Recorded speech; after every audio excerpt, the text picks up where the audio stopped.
وعباد الرحمن الذين يمشون على الأرض هونا وإذا خاطبهم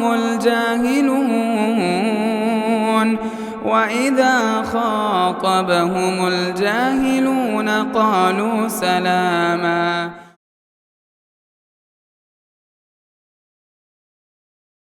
محترم حاضرین اور حاضرات، یہ سورہ فاتحہ کی 2 آیتیں آپ کے سامنے پڑھی گئیں. سورہ فاتحہ یہ قرآن مجید کی پہلی سورتوں میں ابھی شمار کی جاتی ہے. سورہ فاتحہ یہ قرآن کی ان سورتوں میں ہے جس کا ایک الگ مقام و مرتبہ قرآن و حدیث میں بیان کیا گیا ہے. اگر اس کو جاننا چاہیں تو امام سیوطی رحمہ اللہ نے اپنی کتاب الاتقان میں صرف سورہ فاتحہ کے 20 نام ذکر کیے ہیں، اور ہر نام ایک معنی رکھتا ہے اور ہر معنی اس سورت کے اندر موجود ہے. اس میں سر فہرست الفاتحہ اس سورت کا نام ہے. الفاتحہ کا مطلب ہوتا ہے کھولنا یا کسی چیز کے ذریعے شروعات کرنا، کیونکہ قرآن کی شروعات اسی سے ہوتی ہے، اس لیے اس کا نام فاتحہ رکھا گیا. ایک نام ام الکتاب، کتابوں کی ماں. چاہے پورا قرآن کریم ایک طرف ہو اور اس سورہ فاتحہ ایک طرف ہو تو سورہ فاتحہ کو ہمیشہ مقدم رکھا گیا. اس کے علاوہ اس سورت کے ناموں میں الحمد بھی ہے، سورۃ الحمد، کیونکہ اس سورت کی شروعات ہی الحمد للہ رب العالمین سے ہوئی. محترم حاضرین، اس سورت کے ناموں میں الکافیہ یعنی کافی ہونے والی سورت بھی اسے کہا جاتا ہے. یہ سورت اتنی طاقت رکھتی ہے کہ اگر کوئی آدمی قرآن کی تلاوت کسی رکعت میں نہ کرے سوائے سورہ فاتحہ کے تو اس کی مکمل نماز کافی ہو جاتی ہے. اس اعتبار سے اسے کافیہ کہا جاتا ہے. الشافیہ، اس سورت کو شافیہ کہا جاتا ہے کیونکہ اس سورت کے اندر اللہ نے ایسے معنی بیان کیے ہیں جو انسان کے جسم اور اس کے روح کو تکلیف دینے والی چیزوں سے اسے شفا دے سکتے ہیں. اگر اس کے فضائل بیان کیے جائیں تو جیسے کہ ابی بن کعب رضی اللہ عنہ کی روایت کے مطابق اللہ کے نبی صلی اللہ علیہ وسلم نے کہا کہ قرآن کریم کی سب سے عظیم سورت یہی سورہ فاتحہ ہے. دوسری فضیلت کہ اس سورت کو اللہ نے سورۃ النور کہا ہے. قرآن کی کسی سورت کو اللہ نے الگ سے نام نہیں دیا سوائے اس سورت کے. بڑا مشہور قصہ ہے، اللہ کے نبی بیٹھے ہیں، حضرت جبرائیل آتے ہیں اور زور سے آسمان میں آواز آپ دونوں کو سنائی دیتی ہے. اللہ کے نبی آسمان کی طرف دیکھتے ہیں تو حضرت جبرائیل کہتے ہیں یہ آسمان کا وہ دروازہ ہے جب سے اللہ نے زمین کو پیدا کیا پہلی بار اسے کھولا گیا ہے. اس سے ایک فرشتہ اترتا ہے. حضرت جبرائیل کہتے ہیں یہ وہ فرشتہ ہے جو زمین پر پہلی بار آیا ہے، اور وہ فرشتہ آ کر 2 نور کی بشارت آپ کو دیتا ہے، جس میں پہلے سورہ فاتحہ اور دوسری چیز سورہ بقرہ کی آخری آیات ہیں. محترم حاضرین، اگر اس کی فضیلت کو سمجھنا چاہیں تو یوں سمجھ لیں کہ اس کے بغیر کسی آدمی کی ایک رکعت بھی مکمل نہیں ہو سکتی. اس کے بغیر رکعت مکمل نہیں ہو سکتی. اسے بطور رقیہ شرعیہ پڑھا جاتا ہے. رقیہ شرعیہ ایک بڑا باب ہے. اگر کوئی آدمی رقیہ شرعیہ کے نام پر سوائے سورہ فاتحہ کے کچھ بھی نہ پڑھے تب بھی یہ اس کے لیے کافی ہو جاتی ہے. صرف سورہ فاتحہ پڑھنا. حضرت ابو سعید خدری رضی اللہ عنہ کا مشہور قصہ ہے کہ قوم کے ایک سردار کو بچھو نے کاٹ لیا تو حضرت ابو سعید الخدری رضی اللہ عنہ کی روایت کے مطابق صرف سورہ فاتحہ سے دم کیا گیا اور اللہ تعالیٰ نے ان کو شفا دی. اگر صحابہ کے نظریے سے دیکھیں تو بہت سارے صحابہ تھے جنہوں نے اپنے مصحف اپنے ہاتھ سے لکھے تھے. جیسے حضرت عبداللہ بن مسعود کا ایک اپنا مصحف تھا، حضرت عبداللہ بن عباس کا ایک اپنا مصحف تھا، ابی بن کعب رضی اللہ عنہ کا ایک اپنا مصحف تھا. حضرت عبداللہ بن مسعود رضی اللہ عنہ کا جو مصحف تھا اس میں انہوں نے سورہ فاتحہ لکھا ہی نہیں تھا، اس کے اندر سورہ فاتحہ تھا ہی نہیں. جب لوگوں نے اس مصحف کو دیکھا تو سوال کیا کہ کیا قرآن میں سورہ فاتحہ نہیں ہے، تو آپ نے سورہ فاتحہ کو ذکر کیوں نہیں کیا؟ تو عبداللہ بن مسعود کہتے ہیں کہ سورہ فاتحہ کا حق تو یہ ہے کہ ہر سورت سے پہلے سورہ فاتحہ کو لکھا جائے. سورہ بقرہ لکھے تو پہلے سورہ فاتحہ لکھیں پھر سورہ بقرہ لکھیں، آل عمران لکھنا چاہیں تو پہلے سورہ فاتحہ لکھیں پھر آل عمران لکھنا چاہیں، لہذا میں نے صرف شروع میں نہیں بلکہ ہر سورت کے شروع میں کہیں بھی سورہ فاتحہ کو نہیں لکھا ہے۔ محترم حاضرین، یہ مقام سلف صالحین کے نزدیک اس سورت کا تھا۔ بات اگر اس سورت کی کریں، اللہ تبارک و تعالیٰ نے اس سورت کے اندر 3 اہم چیزوں کا ذکر کیا۔ سب سے پہلے ذکر کیا عقیدے کا، کہ عقیدے کی بنیاد پر عبادتیں اللہ کے پاس جاتی ہیں۔ پھر بیان کیا کہ اللہ کی رضامندی کے لیے عبادت کا ہونا ضروری ہے، اور عبادت کے لیے صحیح منہج اور صحیح راستے کا ہونا ضروری ہے۔ اس کے بغیر کسی آدمی کے لیے کامیابی نہیں ہے، نہ بغیر عقیدے کے کوئی عبادت ہوگی، نہ کوئی عبادت صحیح منہج اور صحیح راستے کے بغیر ہوگی۔ لہذا اللہ نے ان تینوں چیزوں کا ذکر اس سورت کے اندر کیا ہے۔ اس سورت کے اندر کچھ بڑی عجیب باتیں ہیں۔ سب سے پہلی چیز یہ ہے کہ اس سورت کی شروعات ہی حمد کے ذریعے کی گئی، اللہ کی تعریف کے ذریعے۔ یہ بات ہم سب جانتے ہیں کہ اللہ تبارک و تعالیٰ کو سب سے زیادہ جو چیز پسند ہے اس کی تعریف پسند ہے۔ ان ربکم یحب المحامد، تمہارا رب تعریف پسند ہے، اللہ کی تعریف کیا کرو۔ لہذا سورہ فاتحہ جس سورت کو بار بار پڑھا جاتا ہے اس کی شروعات ہی اللہ سبحانہ و تعالیٰ نے کیا ہے اپنی تعریف کے ذریعے کی۔ محترم حاضرین، اس آیت کے اندر، اس سورت کے اندر اللہ تبارک و تعالیٰ نے نیک صحبت کا ذکر کیا کہ اگر آدمی نیک لوگوں کے ساتھ رہتا ہے اسے صحبت کا فائدہ ہوتا ہے۔ اور ایک اہم نقطہ اس سورت کے اندر یہ بیان کیا گیا کہ عبادت اصل میں وہ ہوتی ہے جو مل کر کی جائے، جو لوگوں کے ساتھ کی جائے۔ اللہ نے کہا ایاک نعبد و ایاک نستعین، اے ہمارے پروردگار ہم سب مل کر صرف تیری ہی عبادت کرتے ہیں اور ہم سب مل کر صرف تجھی سے مدد طلب کرتے ہیں۔ جبکہ پڑھنے والا الگ الگ ہوگا مگر صیغہ جمع کا استعمال کیا گیا، یہ بتانے کے لیے کہ اتحاد و اتفاق جب عبادت میں آ جاتا ہے تو یہی چیز اللہ سبحانہ و تعالیٰ کو سب سے زیادہ پسند ہے۔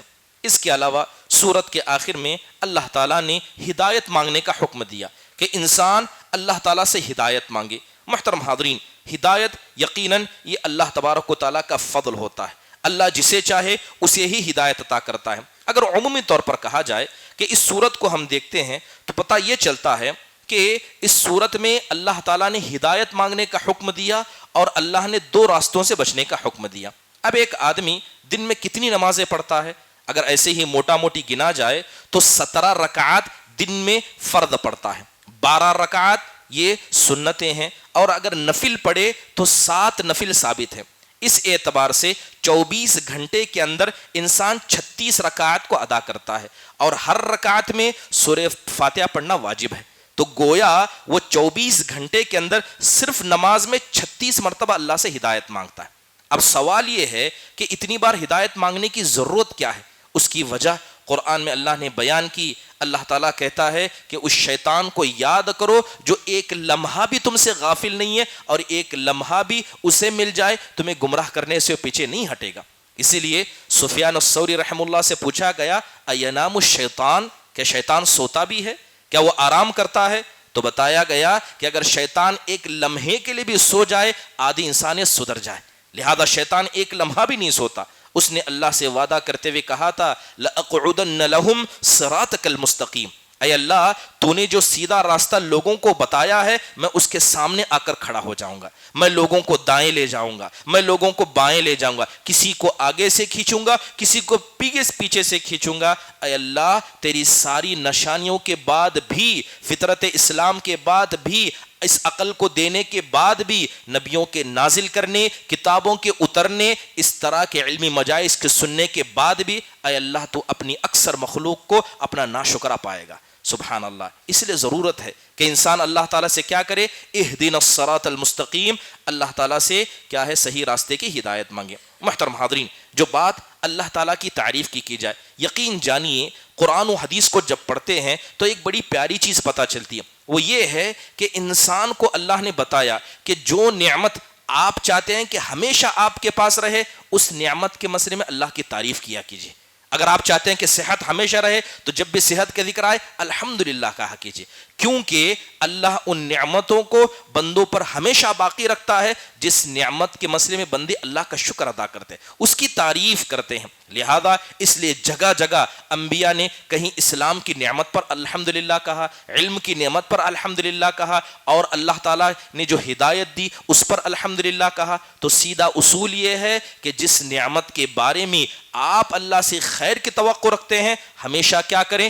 ہمیشہ اس پر اللہ تعالیٰ کی تعریف بیان کریں۔ محترم حاضرین، دو باتیں اور اللہ تعالیٰ نے کہا، ایاک نعبد و ایاک نستعین، اے اللہ ہم تجھی سے عبادت، ہم تیری ہی عبادت کرتے ہیں اور تجھی سے مدد مانگتے ہیں۔ یہاں دو چیزوں کا ذکر ہے، ایک پہلے عبادت کرنے کا، پھر بعد میں اللہ سے مدد مانگنے کا۔ اصل قاعدہ یہی ہے کہ انسان جب بھی مصیبت میں آئے سیدھے اللہ سے دعا نہ کرے، بلکہ اللہ کے سامنے پہلے عبادت کرے اور عبادت کرنے کے بعد اللہ سے مانگے، تو یقیناً یہ طریقہ ہمیشہ انسان کے لیے فائدہ مند ہوتا ہے اور اللہ دعاؤں کو قبول کرتا ہے۔ بہت سارے حضرات اس حقیقت سے واقف نہیں ہیں، مصیبت آ گئی ہاتھ اٹھا کر دعا کرنے لگے۔ کتنا بہتر ہوتا آپ 2 رکعت نماز پڑھ لیتے، یا کسی فرض نماز کے بعد، کسی روزے کے افطار کے بعد یا افطار کے وقت دعا کرتے۔ جناب محمد الرسول اللہ صلی اللہ علیہ وسلم کی زندگی ہمارے سامنے زندہ جاوید ہے۔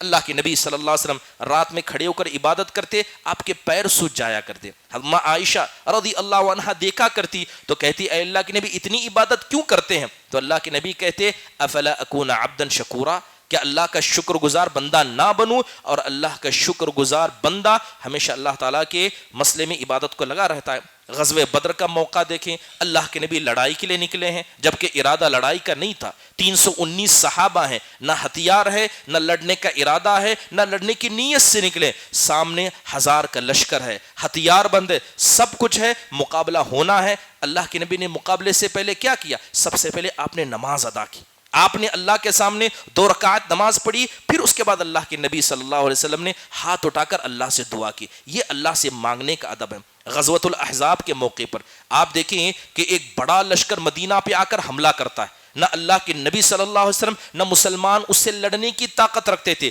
تب بھی آپ نے کیا کیا؟ پہلے نماز پڑھی، پھر اللہ سے دعا مانگی۔ جب بارش نہیں آتی ہے تو ہم استسقاء کی نماز پڑھتے ہیں، پھر اس کے بعد دعا مانگتے ہیں۔ یہی ادب ہے، یہی ادب ہے۔ محترم حاضرین، ہجرت کا آپ نے ارادہ کیا، ارادہ تو آپ نے کیا اور آپ ہجرت کے لیے نکل پڑے۔ جب آپ نکلے، آپ صلی اللہ علیہ وسلم نے 3 دن غار ثور میں گزارے، اس کے بعد اللہ سے دعا کی اور کہا کہ اے اللہ اب تو ہمارے راستے کو آسان کر دے۔ آپ نے سفر شروع کرتے ہی اللہ سے دعا نہیں مانگی، آپ نے 3 دن تک اللہ کے سامنے اپنے عمل کو پیش کیا، ثابت قدمی کو پیش کیا، پھر آپ نے دعا مانگی۔ بہرحال یہ بڑا پیارا ادب ہے کہ انسان جب بھی اللہ سے مانگنا چاہے، اگر عبادت یعنی نماز نہیں پڑھ سکتا ہے، کم از کم اللہ کی تسبیح بیان کر لے، اس کی تعریف بیان کر لے، اللہ کی تعریف میں کچھ خدمات، کچھ الفاظ پیش کرے، پھر اس کے بعد اللہ سبحانہ و تعالیٰ سے کیا ہے؟ جو چاہے دعا مانگے۔ محترم حاضرین، بات کریں، اللہ تعالیٰ کہتا ہے مالک یوم الدین، کہ اللہ تبارک و تعالیٰ آخرت کے دن کا مالک ہے۔ سوال یہ ہے کہ اللہ تعالیٰ ہماری زندگیوں کا مالک نہیں ہے؟ یہ زمینیں جس کے لیے انسان سب کچھ کرتا ہے، کیا ان زمینوں کا مالک نہیں ہے؟ علماء کرام کہتے ہیں اللہ تعالیٰ تو ہر چیز کا مالک ہے، لیکن اس کے بعد بھی عارضی ملکیت اللہ نے چند لوگوں کو عطا کی۔ جو زمین آپ خریدتے ہیں، جس پر آپ اپنا گھر بناتے ہیں، جب تک آپ زندہ ہیں آپ اس کے عارضی مالک ہیں۔ آپ دنیا سے چلے جائیں گے، وہی حقیقی مالک جو پہلے تھا اب بھی ہے اور ہمیشہ بعد میں رہے گا۔ زمین کو لپیٹ کر رکھا جائے گا تب بھی اللہ ہی اس کا مالک ہوگا۔ لہذا اس عارضی زمین کے لیے حقیقی مالک سے کبھی انسان کو بغاوت نہیں کرنا چاہیے، یہ ادب ہمیشہ انسان کو یاد رکھنا چاہیے۔ محترم حاضرین، اللہ تعالیٰ نے اس سورت کے آخر میں مغضوب علیہم وللضالین 2 لوگوں کا ذکر کیا۔ ایک وہ جنہوں نے اللہ تبارک و تعالیٰ کو غصہ دلا دیا، وہ کون تھے؟ یہود تھے، جن کے پاس علم تھا مگر عمل سے کورے تھے۔ اور دوسرے وہ لوگ جنہوں نے اللہ تبارک و تعالیٰ کی ناراضگی کو مول لیا، وہ نصارہ تھے، جن کے پاس عمل تھا مگر وہ علم سے خالی تھے۔ یہ دونوں چیزیں ایسی ہیں جو انسان کو گمراہ کرنے کے لیے، برباد کرنے کے لیے کافی۔ اور روزانہ ہم اللہ سے پناہ مانگتے ہیں، اللہ سے کیا پناہ مانگتے ہیں؟ اے اللہ ہمیں یہودیوں کی طرح نہ بنانا جن کے پاس علم تھا مگر عمل سے خالی تھے، نہ ان نصارہ کے راستے پر چلانا جن کے پاس عمل تو تھا مگر وہ علم سے خالی تھے۔ لیکن کیا حقیقت میں زندگی میں اس کو تطبیق بھی ہم دیتے ہیں؟ کیا ہر اس علم پر عمل کرتے ہیں جسے ہم جانتے ہیں؟ یقین جانیں جب تک اللہ کے یہاں دعائیں قبول نہیں ہوتی ہیں، جب تک کہ انسان کی نیت اللہ کے سامنے صاف نہ ہو، آپ دن میں 36 مرتبہ اہدنا الصراط المستقیم صراط الذین انعمت علیہم غیر المغضوب علیہم ولا الضالین کہیں، مگر آپ کا دل اس میں ساتھ نہیں ہو، 36 ہو 3600 مرتبہ ہو، اللہ کے دربار میں یہ دعائیں نہیں آتی ہیں۔ ابھی ذکر کیا گیا قرآن تو پڑھتے ہیں مگر اس پر غور نہیں کرتے۔ اس کے مسئلے میں کیا ہے؟ انسان تدبر نہیں کرتا۔ جب تک انسان قرآن پر غور نہیں کرے گا اللہ تبارک و تعالیٰ کیا ہے اسے وہ راستہ کبھی نہیں دکھائے گا جو راستہ کیا ہے حقیقت میں اسے اللہ اس کے رسول کی طرف لے جا سکتا ہے۔ اللہ تعالیٰ سے دعا ہے کہ اللہ تبارک و تعالیٰ قرآن کریم کے صحیح معنی و مفہوم کو سمجھنے اور اسی طرح جو باتیں قرآن کے حوالے سے بتائی جاتی ہیں ان پر غور کرنے کی اللہ سبحانہ و تعالیٰ ہم سب کو توفیق عطا فرمائے۔ اقول قولی هذا واستغفر الله لي ولكم ولسائر المسلمین من كل ذنب فاستغفروا انه هو الغفور الرحیم۔ جزاکم اللہ خیر واحسن اللہ الیکم۔ السلام علیکم ورحمۃ اللہ وبرکاتہ۔ مسجد عباد الرحمن کے پلیٹ فارم سے ہونے والی دعوت و تبلیغ کے مشن کو آگے بڑھانے میں ہمارا بھرپور ساتھ دیں۔ علم و عمل سے ناطہ جوڑنے کے لیے اہل علم سے جڑیں۔ مسجد عباد الرحمن کے یوٹیوب چینل کو سبسکرائب کریں اور آگے شیئر کرنا ہرگز نہ بھولیں۔ فجزاکم اللہ